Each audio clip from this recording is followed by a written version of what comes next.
First பாப்போம். இது மூன்று எழுத்து சொல். இது நான்கு எழுத்து சொல். இது மூன்று எழுத்து சொல். இது நான்கு எழுத்து சொல். இது மூன்று எழுத்து சொல். இது நான்கு எழுத்து சொல். இது நான்கு எழுத்து சொல். இப்ப நம்ம வரிசைப்படுத்துறோம்னு சொன்னா பிறகு என்ற சொல்ல எடுக்கும்போது பிறகு என்ற சொல் பொருந்தாது. அதே போன்று விளக்கு என்ற சொல்ல எடுக்கும்போது விளக்கு என்ற சொல்லும் பொருந்தாது. கல்வி என்ற சொல்லை எடுக்கும்போது கல்வி என்ற சொல் பொருந்தும். ஆகவே கல்வி என்ற சொல் முதலாவது.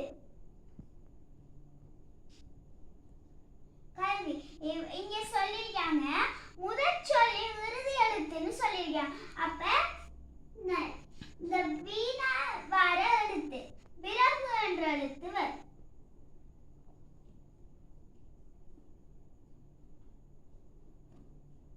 விறகு இதுல கூனா என்ற எழுத்து வருகின்றது. அதனால இதற்கு குந்தி என்ற சொல் வரும்.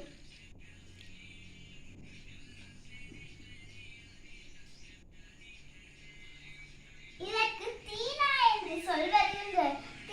அதனால் இதற்கு திரும்பி என்ற சொல் வரும்.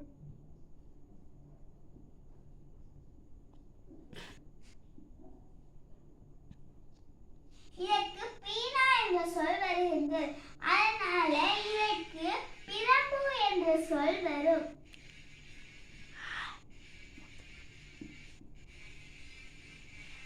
இதற்கு பூனா என்ற சொல் வருகின்றது.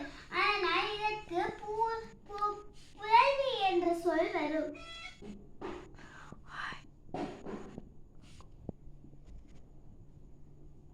இதற்கு வீணா என்ற சொல் வருகின்றது. அதனால் இதற்கு விளக்கு என்ற சொல் வரும்.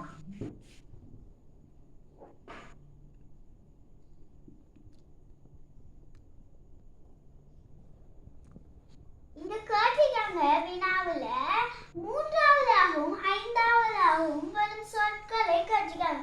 அப்ப இது முதலாவது சொல், இது இரண்டாவது சொல், இது மூன்றாவது சொல். இந்த சொல் மூன்றாவது சொல், இது நான்காவது சொல், இது ஐந்தாவது சொல்.